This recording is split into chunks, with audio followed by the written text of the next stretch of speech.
This is an exciting time in Scotland's story, and understanding our past will help us determine our future.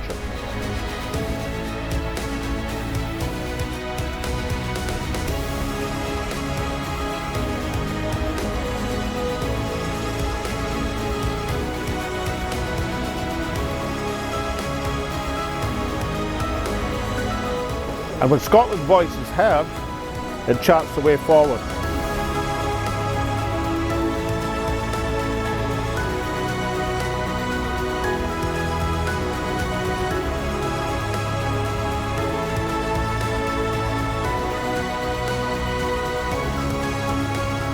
This is Scotland Speaks with Alex Salmond.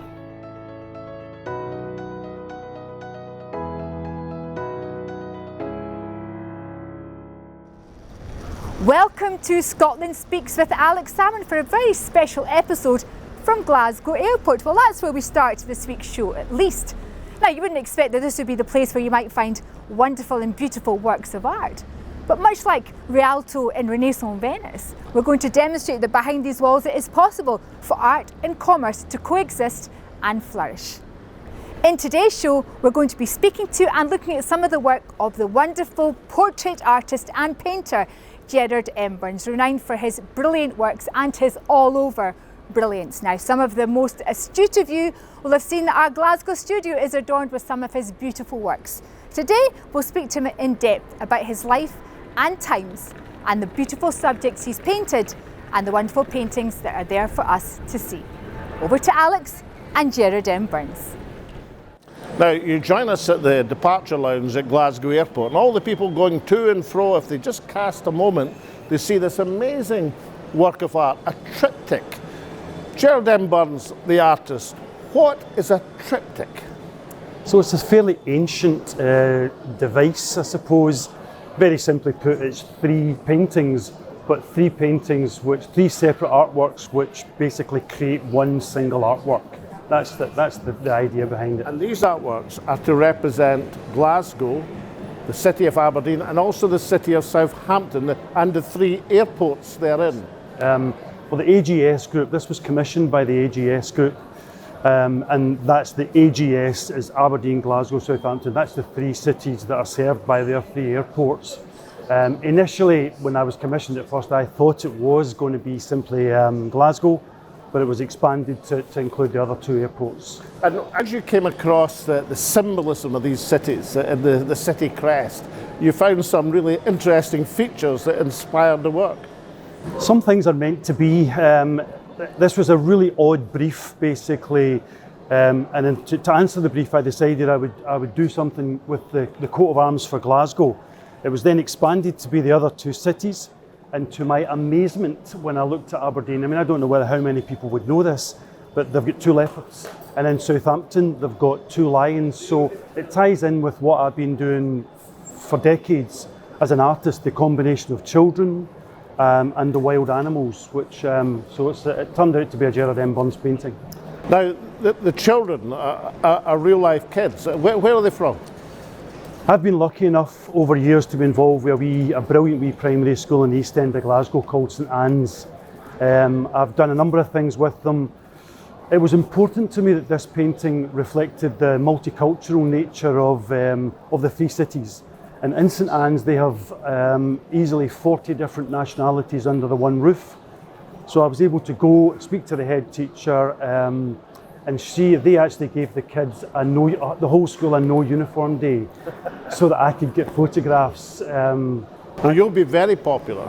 Oh, the kids loved it. I mean, you can imagine it was a real party, and they all come in with summer clothes, and I think it was in November, so it was a brilliant experience. And, well, I suppose that the kids from St Anne's, if they're going off to Seville next month, perhaps part of the Tartan Army, they'll say, hold the plane, I want to have a look at myself here at the airport. You can imagine for these kids. I mean, these kids, a lot of them have come to the country in quite difficult circumstances. St Anne's is a school which there's a lot of kids pass through the school. So you imagine somebody coming to this country, their kids go to a wee primary school, you're still trying to find your feet, and there they are immortalised in oil in the airport. Now, I'm fascinated by this idea of art in a commercial place. You know, an airport is above all a commercial place. It's hustle and bustle, people going to and fro. How did they get it's like the Rialto in Renaissance Italy. I mean, how did they get the time to stop and pause and say, look, that's interesting? I suppose this was part of the brief, part of the idea. So an airport is by its very nature a space that people pass through. But one of the ideas about this artwork is that it creates a pause. It creates a moment where people, in the midst of all of that, headstrong, head down, that they pause and they maybe just reflect for a moment. And also that perhaps this is an image of Glasgow and of Glasgow Airport. We're specifically in Glasgow at the moment, that they will take with them when they think about the airport in the future. Now you've got the symbolism of the city crest and the coats of arms, and you've got the Glasgow kids as part of the triptych, I should say. That's it. But is there any other, I mean, in terms of imagining that scene, now I'm not a Glaswegian, but if I know my city, to see some of the scenes there in Glasgow, you'd have to imagine certain areas of the city coming together. So what I do as an artist, in order to make something which is completely believable, people talk about my work as being photographic. It is contrived. It's utterly and completely contrived. It's manufactured. So I used an ancient device where you impose a foreground in the form of the wall, which runs the whole length of the three canvases.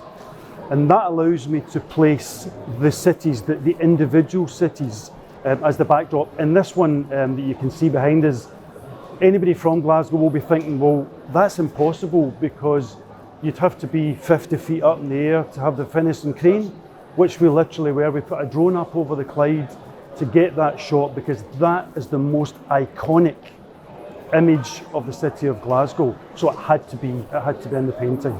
Well, I can say, Gerald, that I'll be paying particular attention because I often go through Aberdeen Airport. I'll be looking for your triptych in Aberdeen Airport, and I'm sure many people will pause a moment to see this wonderful work of art here in the departure lounge of Glasgow International Airport. Thanks. Thank you, Alex. And now join us after the break, where you'll find Tasmina not too far from here in leafy Dullator.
Welcome back and to the suburbs of Glasgow and leafy Dullator, which is the home to the studios of the fabulous and renowned, in fact, Scotland's foremost portraiteur, Gerard M Burns, who is now in conversation with Alex Salmond. Let's get back to your beginnings as an artist and painter. I mean, you're from Springburn originally, Gerard. It wouldn't be that common for a lad from Springburn in the early 1980s to pop off to the Glasgow School of Art. I mean, I know the School of Art prides itself in having great working class graduates, but pretty unusual, I would have thought. I suspect so. We had a guy at art school, and I suppose thinking about it, he was probably unusual. Wally had come, a guy called Wally Ward, a fantastic guy. He come from Castlemilk, and Wally was the only guy, I think, at that point who'd ever come from St Margaret Mary's. I had moved out to Cumbernauld from Springburn, Overspill kid, so my connection with Springburn really in terms of what I knew about the place had kind of severed. But certainly within my family, it was boilermakers, engineers, joiners. That was my family background. So for someone to go to art school was kind of strange. And it wasn't altogether a comfortable experience, because when you went through art school and then you did probably something more conventional for a working class lad, you wanted to become a pop star. So was it something about art school that didn't fulfil what you expected in terms of honing your art as an artist? I expected to go to art school. Imagine the opposite, that I was a musician and I had gone to the conservatoire. I imagined that people would teach me stuff. How outrageous is that? But instead, my experience of art school was that you were almost expected to arrive as the fully finished article at 17, 18 years of age. And what they did was they gave you space and they nudged you, you know. So I found it a profoundly confusing experience. Maybe you're looking for more of an apprenticeship. Absolutely. So, I mean, craft. You know, I assumed that people would show me how to use paint, show me how to mix paint. There was virtually none of that in my experience. So everything that I now understand about paint has been hard won. It's not that hard to teach, but I had to kind of find it out myself. So in terms of the art side of it, it was quite a difficult experience. So you then took a spin at the wheel, and Valerie and the Week of Wonder, I think was the group's name, was it not? With a few pretty well-known characters in the Scottish music scene in it. Where did that come from?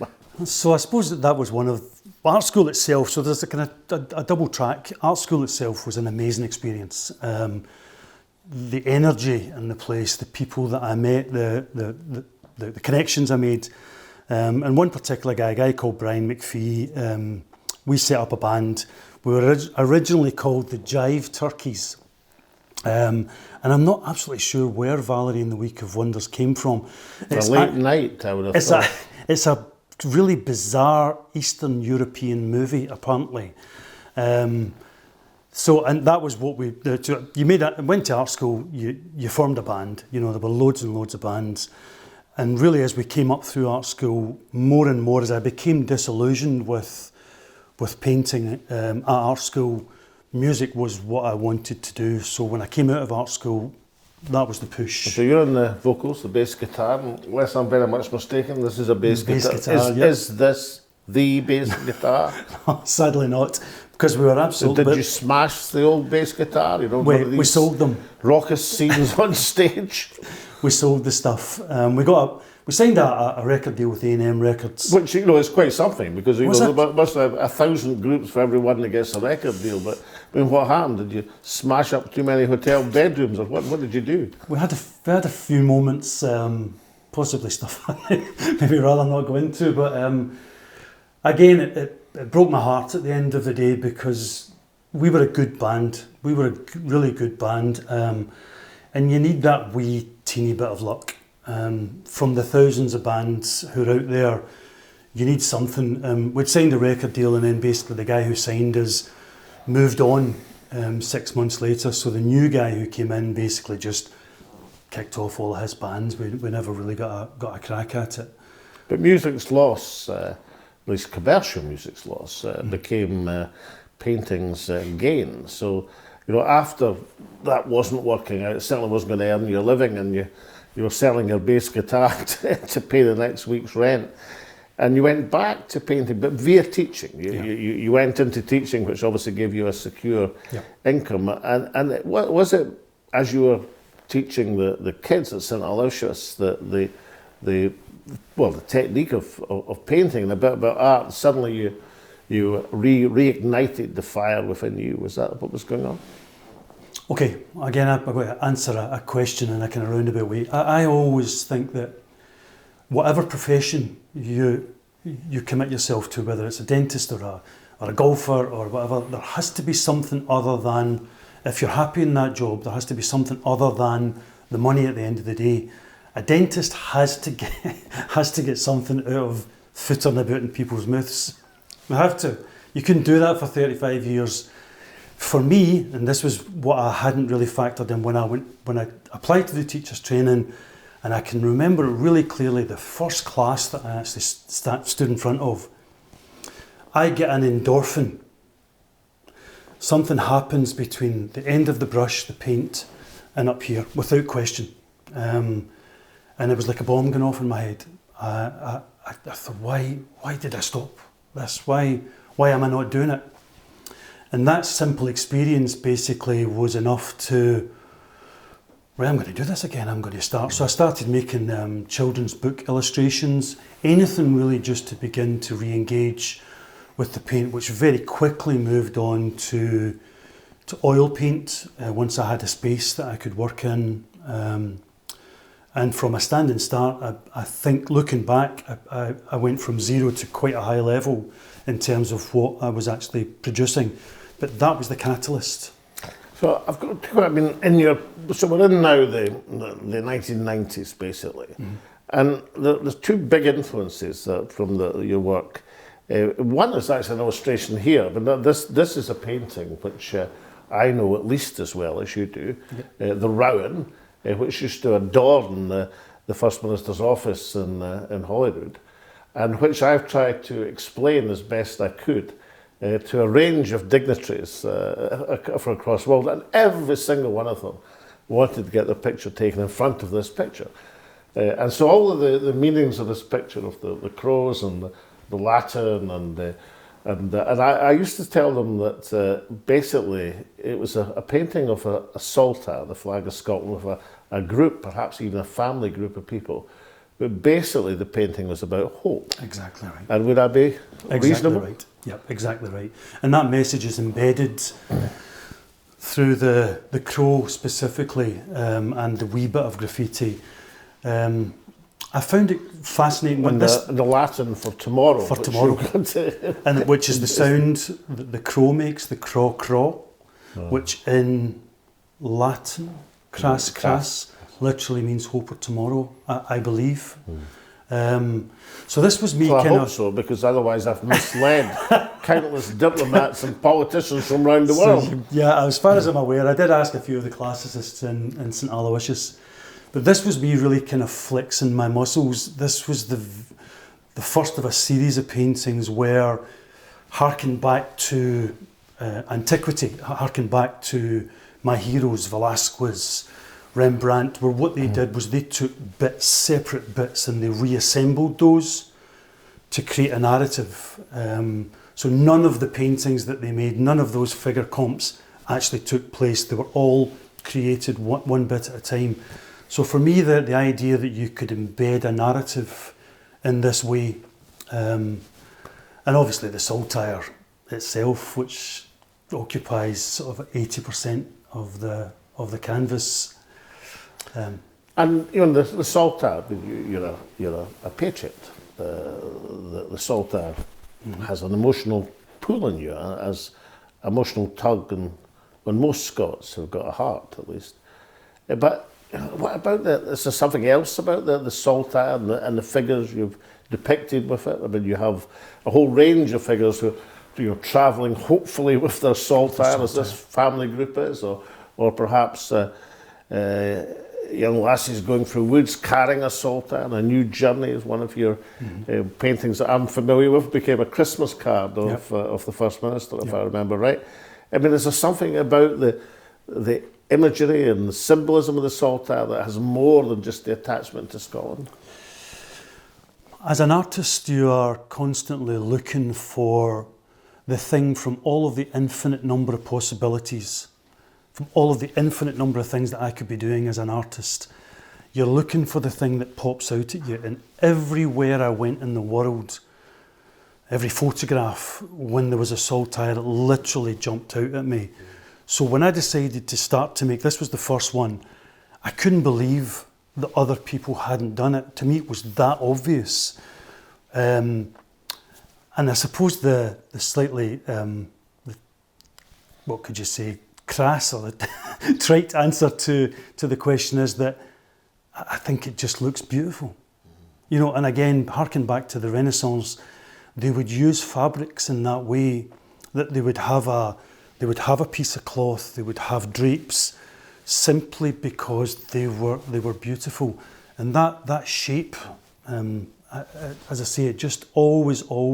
So for me, it was completely an obvious thing to do. Now I made this. I think when I first spoke to you about this, at the point where I made this, I would have considered myself to be relatively apolitical. So I made this painting because I'm Scottish. The painting in the push towards up to the referendum took on a more overtly political overtone. But to an extent that was imposed upon the work as my own journey politically, from relatively apolitical to pro-independence. This took on quite an overtly political overtone, so much so that still to this day, this has been one of the other pieces with the girl with the saltire has been re-engineered, and there's a guy who put a Union Jack on it because the saltire was so embedded in terms of that push that he was able to reverse engineer it to tell a completely opposite story. So these paintings and this. So when I was First Minister, and I was doing all these political interviews in front of the Rowan, and you, as you rightly say, were relatively apolitical, at least at the start of that process. Did you ever look at the screen and say, that's that Salmond at it again, using my painting as a prop for his political ambitions? No, because the painting should have been in the Parliament. That was the perfect place for it. And in fact, so there's a backstory there. The painting was supposed to go to the Parliament and was knocked back. Yes, they thought it was too Scottish for the Scottish Parliament. Deemed to be too Scottish. I mean. Well, luckily the sort of leadership attitude to these things changed when I came in. Yep. But nonetheless, it was a tremendous privilege to have your painting in my office. But there were other influences apart from the saltire and the symbolism behind that. I mean, you were a religious man at that time, you had a strong faith, but your religious paintings are not paintings of religious figures or icons. They tend to be about the impact of religious stories or key points, you know, the resurrection, the crucifixion on people set in a modern day setting. Would that be, again, a reasonable approximation of what you're trying to get at when you have these very memorable paintings which show people in modern day garb, you know, modern people, working class people actually, but impacted from a scene or a situation from the biblical tale? Would that be reasonable? Absolutely. So the deposition in particular, there are many depositions, Christ being laid in the tomb. As soon as you take away the flowing robes and the beards and you put contemporary clothing on and you set it in Glasgow, all romance is stripped from the scene. You know, it's a brutal scene basically. This guy's been crucified and his mates have managed to get a hold of the body and they're huckling it through the streets. I mean, if the story means anything, that's what it means. It's a brutal end. So these paintings were received with mixed opinions. People were slightly confused by them. And interestingly, I mean, looking back on those paintings, there was never any Christ in the paintings. It was always about the impact of the word or the impact of the story. You think in terms of contemporary society, the impact that religious text has had on us, that probably is what, in retrospect, looking at them, that's probably what I was wrestling with, and that's what I was trying to say through these paintings. And one last and memorable paintings they are, through stay in the mind and the imagination. One other theme behind your work, this series of paintings where you have the juxtaposition of wild animals and children, and often in close association. Now the background to that strikes me as pretty deep, mythological even. What are you getting at there?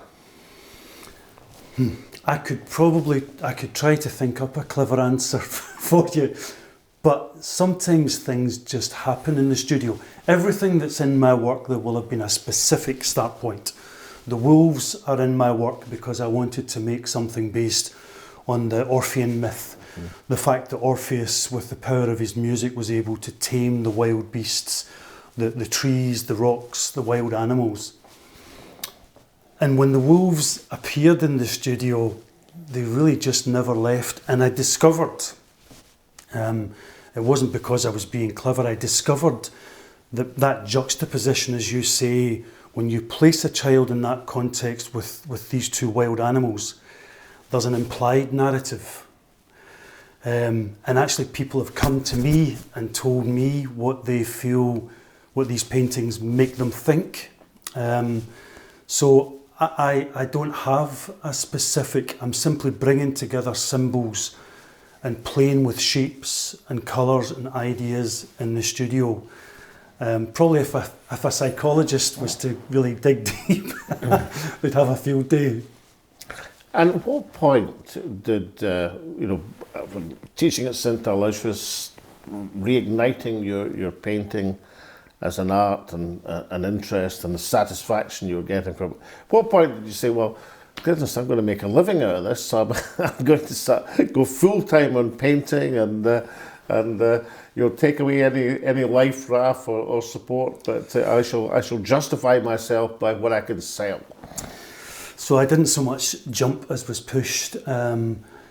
Teaching's a hard job, I think. Teachers get a hard time.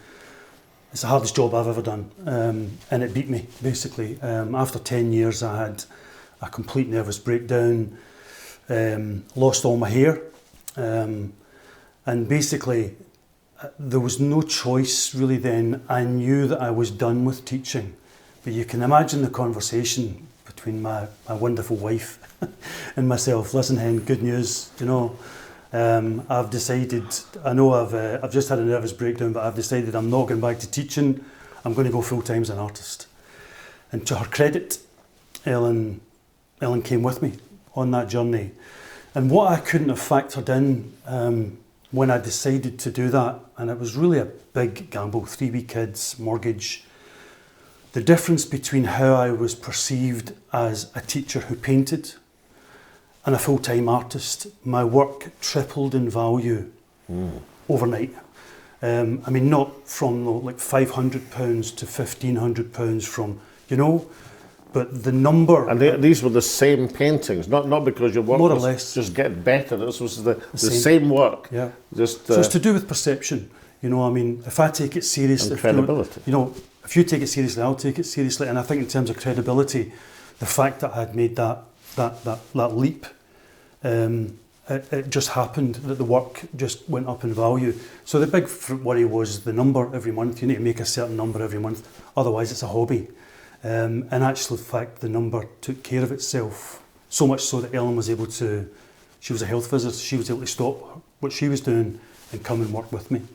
Now, Gerard, you become one of Scotland's finest artists, but you are Scotland's foremost portrait painter. And when we continue this discussion in a few moments, we'll turn to that aspect of your work.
Welcome back to Scotland Speaks with Alex Salmond, and perhaps the most exciting part of today's show. Yes, the result of Scotland's Hidden Heroes competition.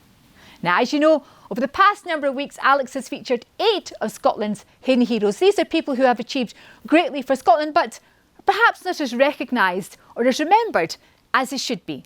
Let's take a look at those 8. Now, Scotland has never been short of heroes. Women and men whose actions resound to this day through history, who fundamentally changed Scotland, sometimes changed the world. Mary Queen of Scots, Robert the Bruce, Mary Barber, Alexander Graham Bell, Alexander Fleming. We all know their names and what they did. But you know, I've always been fascinated by another category. I call them Scotland's hidden heroes. These are people who fundamentally changed things, often for the better, fundamentally changed civilization, the world. But nobody's ever heard of them. So we're going to pay tribute and homage to Scotland's hidden heroes. And the first of these is Bernard of Kilwinning. Bernard who? Bernard of Kilwinning. Who was he? Well, just listen to this. As long as 100 of us remain alive, never will we on any conditions be subjected to the lordship of the English. It is in truth not for glory, nor riches, nor honours we are fighting, but for freedom alone, which no honest man gives up, but with life itself. The words of the Declaration of Arbroath, resounding through history. Most school children in Scotland will have heard a snatch of these. In a properly ordered country, every school child would know them. They were written, probably, by Bernard of Kilwinning. It was Mary de Guise who first planted in the mind not an English monarchical takeover of Scotland, but a Scottish monarchical takeover of England. And of course it was her grandson, James VI, who became James I of England. So this extraordinary, courageous, wise lady with the heart of a lioness, who ruled over Scotland at a time of deep religious disturbance and trouble, who fended off invasions from England, who called on her French allies to try and assert not just Scottish independence, but also pursue doggedly the interests of the Stuart and the Guise line. Nobody's ever heard of her. They should have. She was one of the most extraordinary women in Scottish history. Because after Muir graduated in the late 1780s as an advocate and was enrolled into the Faculty of Advocates, he started to represent common people. He had a social conscience. He became a friend of the people, the reforming organisation who wanted to extend the franchise. And what happened to him then was that the power of the establishment started to bear down upon him. The person, Thomas Muir, who had become the most wanted man in the world, sought everywhere by the British forces, somehow contrived to get to revolutionary France, where he was greeted as a hero of the revolution. He had the equivalent of a ticker tape parade through the streets of Paris as they celebrated this radical Scotsman. Muir, by this time, and given his experiences, hardly surprisingly, a thoroughgoing, full-scale revolutionary, spent his last days in France in Chantilly plotting the overthrow of the British government and the establishment of a Scottish Republic, because by then, due to repression and the fear, of course, of the Napoleonic Wars, then the Friends of the People had turned into the United Scotsmen. Carolina wrote anonymously, one of the most prolific songwriters of the late 18th century, either anonymously or sometimes under the initials of BB or SM. Gender neutral, she would have been very much in vogue these days. But she wrote anonymously because it was thought that women in the 18th century surely couldn't be serious composers or serious writers, but Carolina Oliphant, better known as Lady Nairn, was certainly that. But Carolina was a staunch Jacobite right through her long life and right through all of her substantial body of work. So what kind of songs did she write? Well, you'll know them. Bonnie Charlie's New Away, 100 Pipers in Awe, Charlie is my darling, and my all-time favourite, The Rowan Tree. 100 beautiful songs. She wrote them all, obviously, and some of them she composed the music as well. What was Maclean's significance? very substantial. In fact, Hugh MacDiarmid, the greatest Scottish poet of the 20th century, actually said that Maclean, in his estimation, ranked second only to Robert Burns in terms of the impact he'd made in spreading a message of socialism and hope to the people. His legacy was awkward. Awkward for the Labour Party because he'd been a revolutionary. Awkward for the Scottish National Party because he'd never been a Scottish nationalist as such. I mean, he died 10 years before the Scottish National Party was formed. But his legacy was embraced and an inspiration to many in the wider national movement. And his position was held high and recorded by songsters such as Hamish Henderson and Matt McGinn. Mary Barbara was the peace activist, the women's activist who in the early days of the First World War organised the rent strikes, first in Govan and then across Glasgow, because what was happening was that landlords were taking advantage of the pressure on housing and the fact that men were away fighting in the trenches to vastly increase the rents on their families. Mary Barbara and her Confederates were having none of it. They organised a rent strike, and at one point up to 20,000 people joined in. Now, the authorities were panicked. The landlords were very upset indeed, and on November the 17th, they struck and brought 18 tenants to the Sheriff Court in Glasgow, to the small claims court, to have them thoroughly dealt with. Mary Barbara organised Mary Barbara's Army, linked up with engineering workers, with the shipyard workers, had a tremendous, peaceful but agitated demonstration. The authorities panicked. They phoned up Lloyd George. Lloyd George says, release the tenants immediately, I'll sort it out. And within 1 month, a Rent Control Act, went through its legislative stages in Parliament and the issue was solved. Total victory for the protesters. Johnson was the solution to Churchill's Scottish problem. He knew that Johnson, as one of the most left-wing Labour MPs in the Commons, carried great clout with the unions, and he knew that Johnson was enough of a Scottish nationalist to fend off nationalist sentiment as well. And Johnson used this to great effect. He used to boast that his resignation was in his top drawer in his office in St Andrew's House. And if Winston Churchill ever went back on the agreement that he ran Scotland while Churchill ran the war, then that resignation would be put into full use. This stood Johnson in great stead. He was able to put into practice one of the greatest things in Scottish history. That's the formation of the Scottish Hydroelectric Board.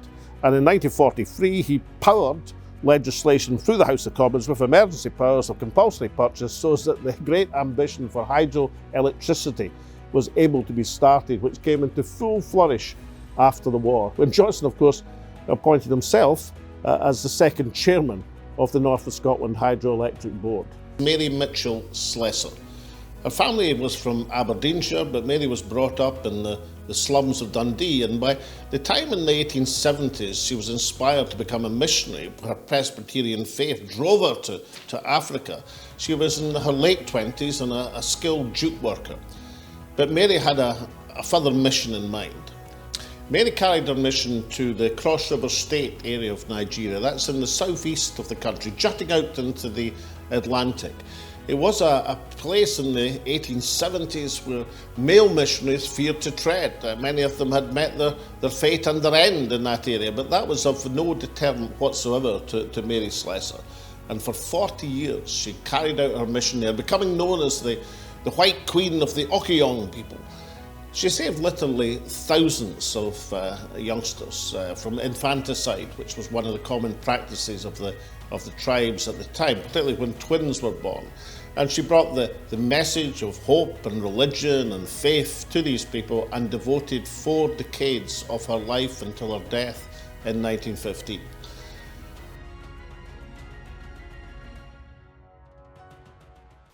And now to the results of the competition. Now, when I put this competition to you, I gave you some pretty strong hints as to who I might choose as my 3 favourites and asked you to match them up with me. Now, of course, there couldn't be a bigger hint than adult human females. Of course, that made it so much easier for you. But there was logic in my choice. And the logic is this. In the years that have passed, thousands even, where many Scots have gone unrecognised, many Scottish men have gone unrecognised. Imagine how much more difficult it would be as a woman to be recognised. Hence, I made my choice, and actually, in line with the famous song, The Three Marys, my choices are, of course, Mary Barber, Mary Slessor, and Marie de Guise, my three Marys. Now, at the end of the show, I'll announce the results, but I'm proud to say it is clear. Even the men have been listening, because some of you got it right. Now, in last week's show, we featured another amazing woman by the name of Moira Brown, Scotland's superfan and Scotland's super gran. We followed her on her trip to Cyprus as she watched Scotland's national team play at Larnaca, the AEK Stadium. Let's take a look at her journey. As you can see, I'm surrounded by Scotland football fans who are just about to enter the stadium. To watch the game, and we're hoping for a good result. Now, this show is dedicated to one of Scotland's greatest super fans called Moira Brown, and we're going to explore her journey all the way here to Larnaca to watch the game, and her journey started at Hampden with Alex Salmond. Turning to the current Scottish side, who hopefully are going to take you back to Germany next year, but the current Scottish side, have you got a wee favourite among the players? Yeah, got one or two, but one that inspires me because he inspires others on the park, with his fighting qualities is John McGinn. John McGinn. I'm really glad you said that, Moira, for reasons that will become apparent. Pleasure to meet you and keep on inspiring the way you do. Oh, thank you. See that number, Moira? 90, yeah. Yeah, you watched my spelling. I know you were a head teacher, so you watched my spelling. Legend. Right, I'm writing legend.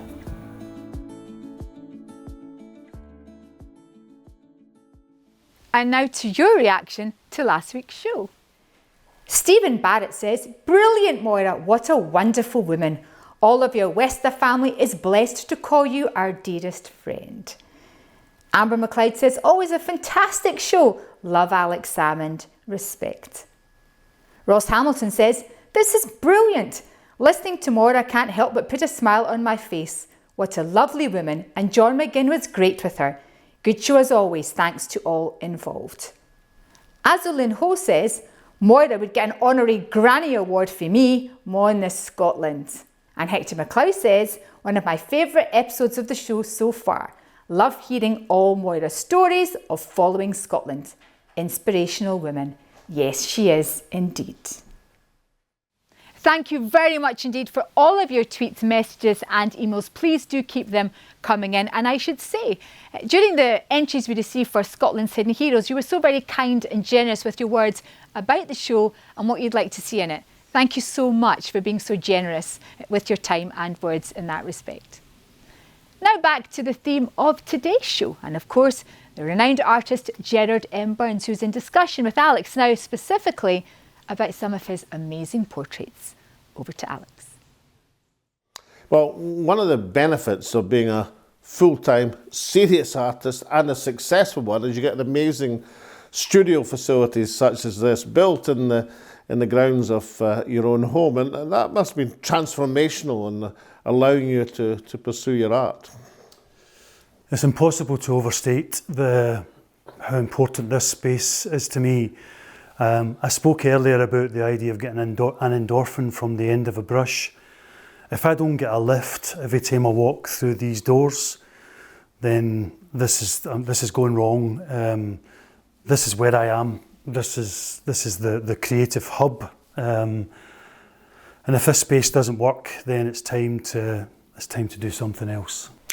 And of course, not just one of Scotland's most successful artists I mentioned, but probably the foremost portrait painter of the age. And I recognise some of these characters. You know, I used to say about being First Minister, the great things were you could play any golf course you liked in the country, anyone, and you could meet anybody you wanted. And now I find that being the foremost portrait painter, you get to meet some of the same people, and so I recognise these characters. Well, let's start in Dame Helena Kennedy, the advocate, the barrister, the House of Lords, force of nature. So, what was this painted for? I had an exhibition, and in fact, the Scottish Government, they asked me to put on an exhibition as part of their contribution to Scotland Week over in New York in 2015. I just had an exhibition of portraits. Your own portrait was included in that in Glasgow in 2014, which was a huge success. So we decided to replicate the formula, and I made 15 portraits specifically for that event. And I tried to focus on Scottish individuals who already had a presence of sorts over in America. Helena was recommended to me, obviously a very, very high profile. And I went down to meet her to get the photographs for this portrait down at the House of Lords, which was an amazing experience. And Brian Cox, this is of course before the incredible success of Succession. So this is Brian in his pre-Logan Roy days. Absolutely. I love this painting. Brian, it would be wrong of me to say that I got any real sense of Brian. Brian, through an intermediary, agreed to be a part of the exhibition. I photographed him in the then Norwood Club, which I know you spent some time in over there.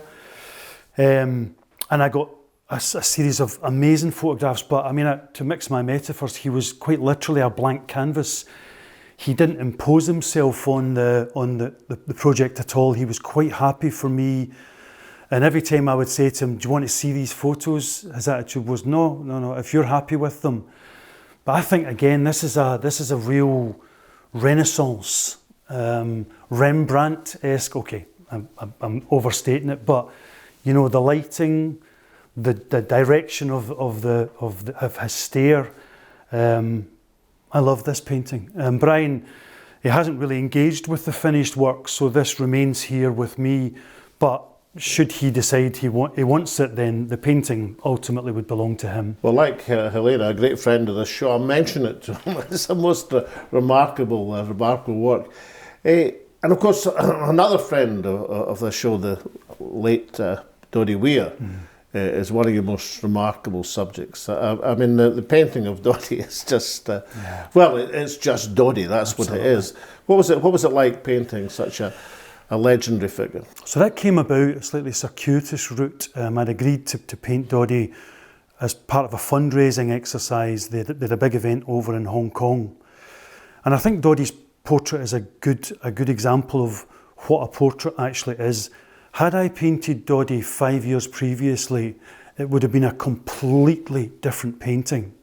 And when I went to meet Dodie, I think he was a wee bit nervous. We went out to try and take some photos. He decided he was going to put on the suit.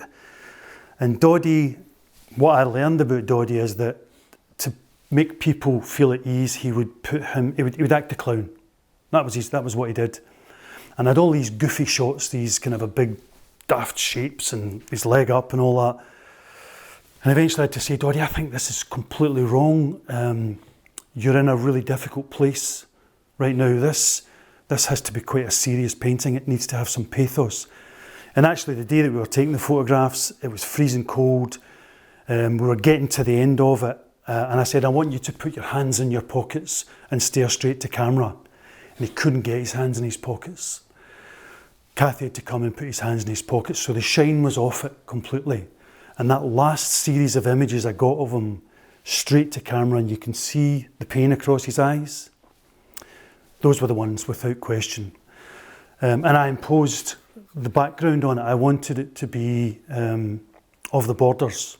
So it's the Eildon Hills, which are in the background. So there's one last, I think, beautiful story. I imposed rain clouds. I imposed dark clouds across the back of the portrait because I wanted to say that there's trouble and there are some streaks, black cloud streaks. And Dodie asked me at the portrait gallery, you've never told me what the 4 bands of light are at the back of the painting. I'm saying, which bands of light? The 4 bands of light. I said, Dodie, that's rain clouds. He didn't see the rain clouds. He saw the bands of light. I think as a metaphor for the way that the guy tackled his illness, I just think that's absolutely beautiful. What a great story, and what a memorable one too. Of course, the framing of these marvellous portraits, that's very much a family business for you, isn't it? This is a fairly unique setup. The whole family work here. My two older boys are my framers. They have their framing studio here. My daughter-in-law curates the collection. Can we go and take a look? You sure can, absolutely. So this is the place, isn't it? This My is it. goodness. This is the framing studio. Right, how are you getting off? You didn't get to see it. Now this, my boy, is a bigger enterprise than I was expecting. You can't just be framing your dad's pictures. No, not anymore. No, we don't just service my dad's needs. We do still, but not anymore. And so what's the name of the business? It's called Watershed Framing, and Open to all comers? open to all. In that case, we'll keep that plug in the show. Thanks very much. Good to see you, Ryan. You too. And so Ryan's a lovely lad with a great singing voice, as long-term viewers of the show know. Yeah, absolutely. So family, really important to all be part of what is really a family business as well as an artistic endeavour. Yeah, we're really lucky. I'm really lucky. The opportunities presented themselves. Initially, Matthew, my oldest son, who also is involved with the framing, I have to get someone to frame my paintings. And there was a point where I was spending thousands every month at points getting work framed. So the penny drops eventually and you think, well, why would I be giving that to someone else? So managed to get Matthew an apprenticeship. So he's been my framer for the best part of 15 years. And during COVID, a few years ago, Ryan, who was a musician really up to that point, he now has a young family, and he came to us to say, I can't see any way that I can continue to do this, to be a musician without it taking me away from my family. How would you feel if I were to come and work in the family business? Well, you'd be familiar with that experience. Absolutely. So, and especially now, the chances of making any money as a musician are really slim. So Matthew and him now, basically, they run this studio together. And as Ryan said, they have to begin to build their own business apart from what they do from me, which they're doing very successfully. So family really important in terms of, and that feeds through into your work and approach to life. Yeah, it does. There's a security there, I suppose, for me and for them. Family, it's a two-sided, a double-edged sword, because if things go badly, when you're a family business, they can go badly on lots of levels. But if you get it right, and we speak all the time, my wife Ellen, she is the glue in many respects. It's a wonderful way to live your life. My sons are a part of my life every day. My daughter-in-law works here also. So yeah, we're blessed, I have to say. Let's talk about one of the other loves of your life. I mean, well, family as well, of course, because your dad's been a Celtic man since 1908, I think, and still going strong. Yes. So the football, a passion of yours, the Celtic Football Club. I fell away from Celtic Football Club in my early teens. I was taken as a kid. My whole family were Celtic supporters, and I was taken as a kid. And to be honest, I remember I hated it. I hated the jungle. I hated the crush. I hated the guys peeing in beer cans and all. I hated it. I started to go in my early teens, and I had quite a bad experience there. Nearly got a bit of a doing, and I thought, I don't need this, and I stepped away. And I made a conscious decision for my dad's sake. I found myself in male company, and I couldn't join in. I couldn't be part of the conversation. So I decided specifically I would begin to be interested right at the start of the Martin O'Neill era, which is probably fortuitous. But what an adventure it's been for me as a fan. My dad and I, it's a big connection for the two of us. And I've also, through my art, become very involved at various different layers within the club. Of course, with the Lisbon Lions commemorative picture, the 50-year anniversary, you become almost the unofficial artist of Parkhead. They would have to, that would be for them to say, but certainly I'm welcomed in Celtic Park, and I'm allowed, which most Celtic fans can only dream of, to occasionally go into the boardroom. The painting currently hangs in the boardroom. And So this is the painting of the lion. of the lions. So I made a painting. I got a chance to go to Lisbon in 2017 in February with the surviving lions. An unbelievable experience to actually be on that pitch with the guys. And you've got Bobby Lennox saying, right, well, you were there. No, I wasn't. I was there. And the ball got crossed. And it was just truly amazing. So I made this painting when I came back, which, as I say, hangs in the boardroom. And it's become part of the fabric, actually, of Celtic Park. When people do the tours, when we were at the airport today, there was a boy who came and spoke to me and said, I've done the tour. I've seen your painting in Celtic Park. That's where the tour ends, basically. People have their photograph taken in front of that painting, which it's just a bit of a fairy tale, actually. I've got a friend whose passion is the breeding of cattle, and he was showing me once a few years back the portraits of the great cattle through the ages, the great breeding bulls and stuff. And he said to me that he thought that some of his acquaintances in the cattle breeding business got interested in art through these pictures. Is it possible that people who are football fanatics get interested in art because they see pictures of their sublime love? That's wonderful. That never really occurred to me, because I suppose what you're doing in making a paint like that is you are taking art to potentially a completely new audience. So yeah, that would be an absolutely wonderful thought if that was the case, that people actually had an interest in art more generally because of that painting. Yeah, what a thought. And now, Gerard, come to the stage in any interview when I say, what next for Gerard Burns, one of Scotland's finest ever painters and the foremost portrait painter of the age? What next? It's impossible to answer that question, because the truth is I don't know. When I wake up tomorrow, I could receive an email or a phone call which takes me on another journey. That's the reality. If you were to come back to me and speak to me in 6 months and say, right, Gerard, I asked you that question, how have the last 6 months been? I've got really no way of knowing what the shape of that will be. So that's what gets me up every morning, is the not knowing, I suppose. That's what the adventure's all about. But you'll still paint the occasional salter. I think that's there for good. Gerard Burns, thank you so much for being with me in Scotland Speaks with Alex Salmond. It's been a pleasure.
I'm a politician, not an art critic. But there are certain aspects of Gerard M Burns' work that really interest me. Firstly, I can remember individual paintings of Gerard's. Sometimes months, years later, I start thinking about an individual image and wonder why it was cast in a certain way. So if great art is about making you think, then Gerard M Burns' paintings certainly make me think. And the second thing is, when I look at Gerard's big canvases, like the Rowan, which we saw earlier, or alternatively the new triptych, at Glasgow Airport. The more you look at them, the more you see. For example, the Spitfire model in the Southampton end of the triptych, or for that matter, the Latin graffiti in the Rowan, emphasising the message of hope that underpins the picture. So if great art is about having things that are within the picture, and the more you look, the more you see, then Gerard's work passes that test as well. What I also know is this, that through the body of his work, through the journey of Gerard Burns as an artist, he has covered some of the most extraordinary and the most important, the most fundamental aspects of the human condition. Patriotism, love of country, religion, the faith, aspects of human nature, the impact of these big issues on other people.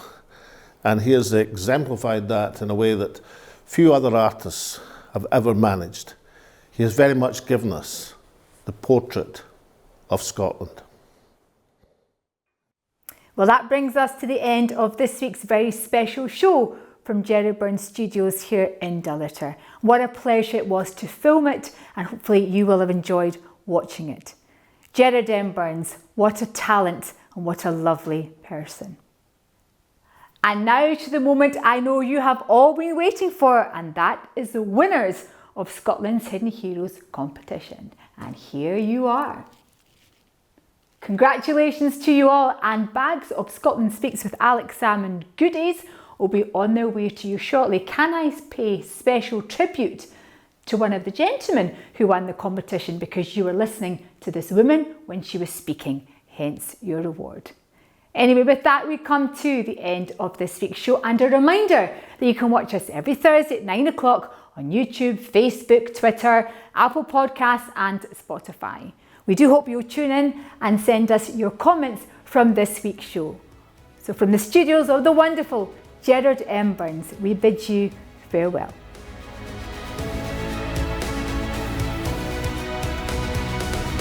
This is an exciting time in Scotland's story, and understanding our past will help us determine our future.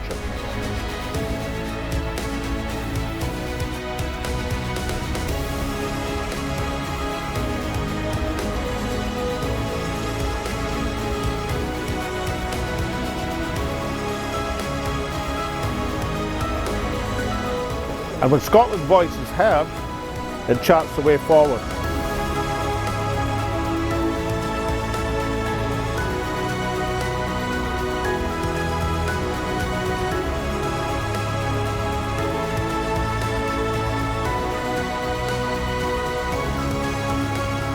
This is Scotland Speaks with Alex Salmond.